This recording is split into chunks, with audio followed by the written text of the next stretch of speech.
despite Alazhajan's dominance in races 2 and 3, his points exclusion from qualifying meant that Warren Luff and Paul Stokel would be the main contenders vying for round honours heading into the final race. It's even Stevens. The grid form up is how they run through turn 1. Alazhajan, Luff, Stokel going with them. Luke Youlden. There's Gavin York, the Kiwi, in the black Mini.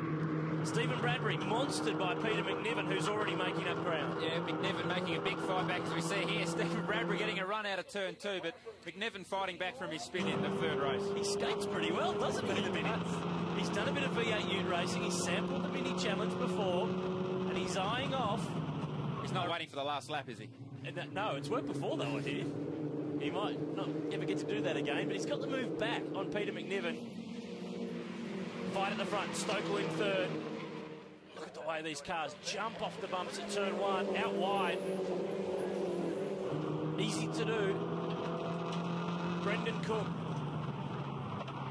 with Stephen Bradbury, the Pizza Capers Mini, down the inside. Oh, there's more.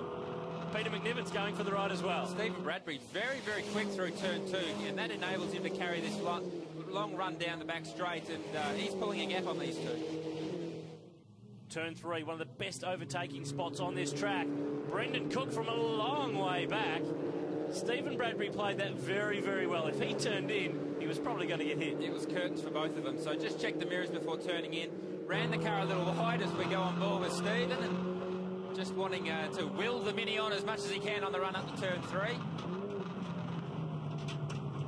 And McNiven, again, going for the ride, so he's letting Bradbury do all the work. Yeah, great battle between these three, giving each other plenty of room, but racing nice and hard.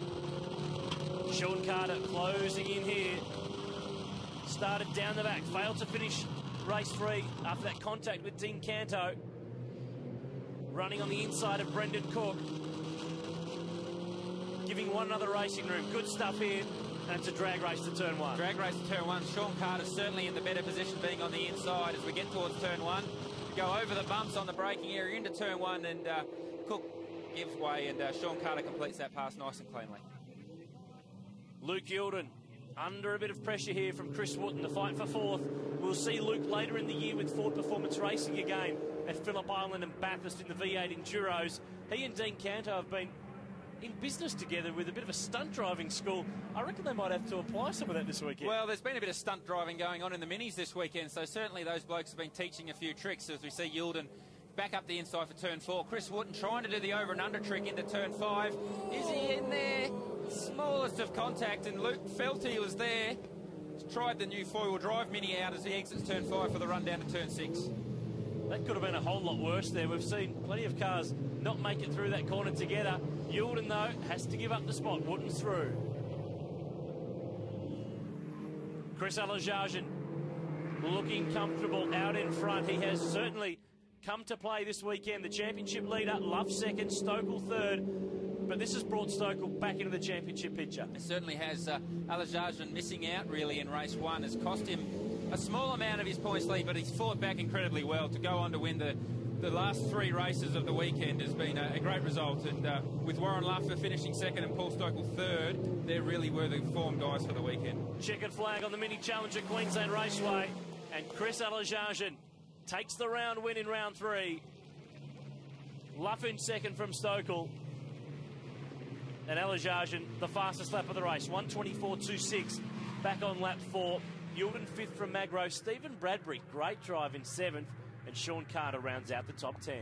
But staying consistent has landed Warren Luff the round win, even without winning a race. Stokel and Alazhajan round out the podium.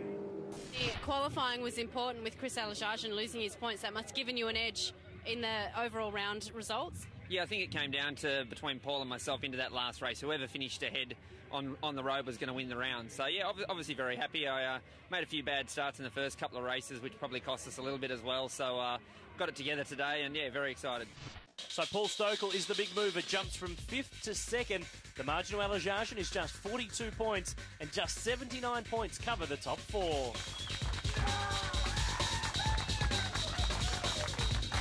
Well, that wraps up a huge weekend of racing here at Queensland Raceway. The next time the Minis will do battle is on the streets of Townsville in July. And And the V8 Supercars, well, they're heading to Winton Raceway in Victoria next weekend. And you can catch all the action right here on 7. Thanks to Aaron and the whole crew. We'll see you next time.